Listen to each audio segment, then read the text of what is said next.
See that this is a possum skull. You can tell because of this kind of strange hump here that's on top of the skull. Most animals like raccoons or fox, coyotes, deer, they don't have anything like this. So, just one way to tell a possum skull from others. It doesn't have a round top. It has this strange hump here. So let's keep walking.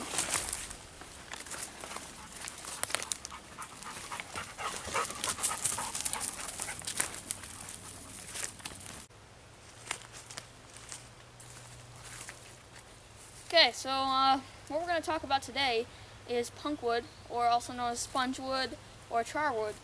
And this generally comes from the pine tree.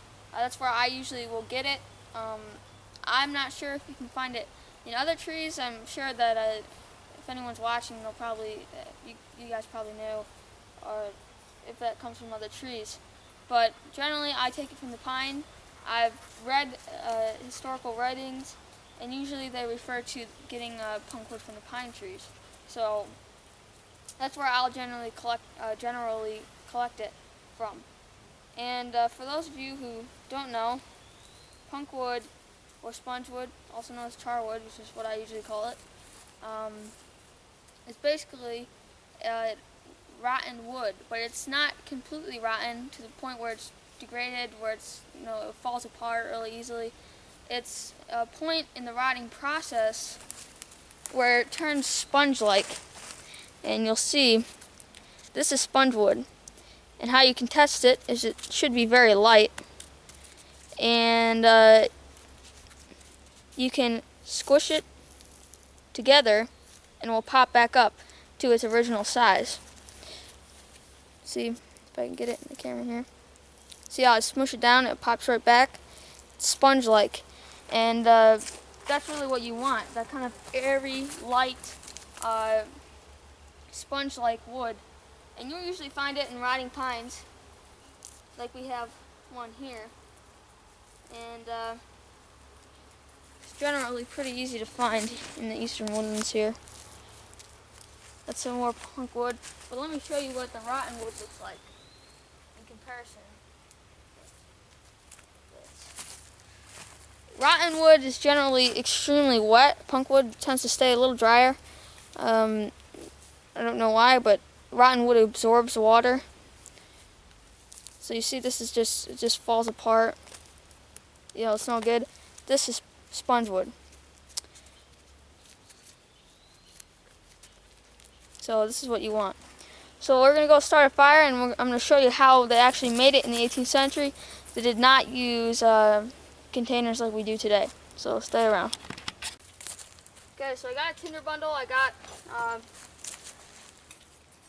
some sticks over here, some pine sticks. I got my flint steel here. And I'll show you what the punkwood looks like when it's charred. This is a piece of punkwood. It's charred very well. And here is a piece of non-charred punkwood. So we're gonna try and light this real quick.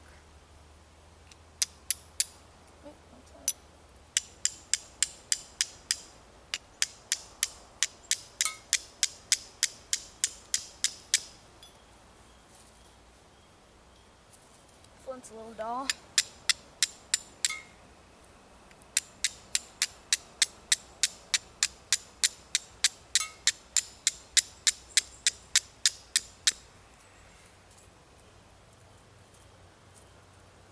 There we go.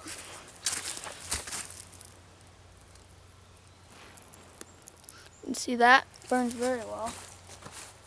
So we're gonna take it.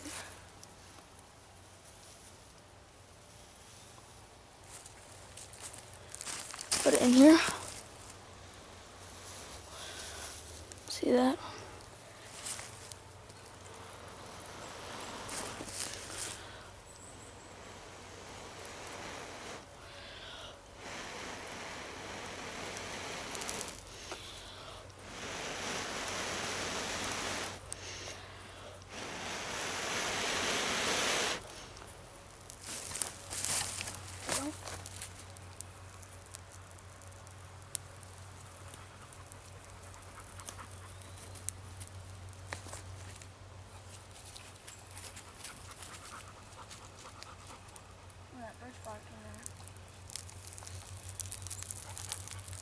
There we go.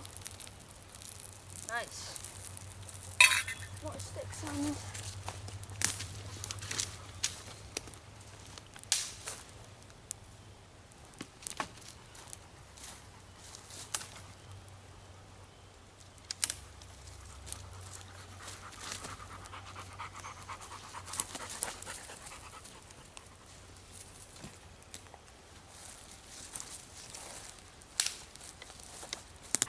Alright, so our fire's going good. All you need is a small fire like this, and that will do just great for you. So what I've got is a green stick, so it won't burn up when I'm charring. And what I've done is I've sharpened the end, so I can stab my piece of punk wood with that and use it as a roasting stick. And this one's already charred a little bit because I was filming before and the camera was having some trouble, so sorry about that. But we're just going to take this, stick it in the flame, and let it just roast there. Let me try and zoom in a little bit here on that, and you'll see that you see that it just starts to turn black, and that's how it gets charred. So now we've got this. You see it's burning up, so we're just going to take our char tin. We're just going to stick it in there like that, or else it's going to burn up into nothing, and just seal it off. Easy, just like that. And let that just burn out. And then, when it's all done, just fairly quick usually, open it back up, and you have char wood. Now the center's never charred, it's just on the outside, and then that will light and it will just burn the whole thing up. So let's char some more. Got another piece here. Pull on the fire a little bit. Stick it in there.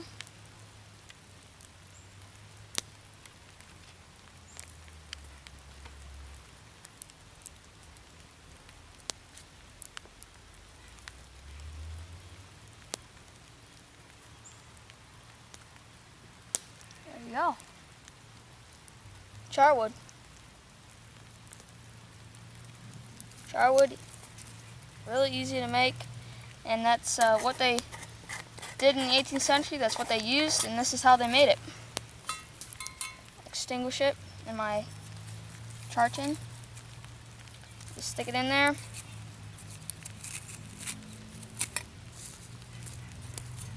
And seal it off. And that's how they made it in the 18th century. So thanks for watching, and I hope you enjoyed this video. Get out and try this yourself if you haven't done it already. It's pretty fun, and it's really cool to do it the way they used to do it like 250 years ago. So thanks for watching. See you on the next one.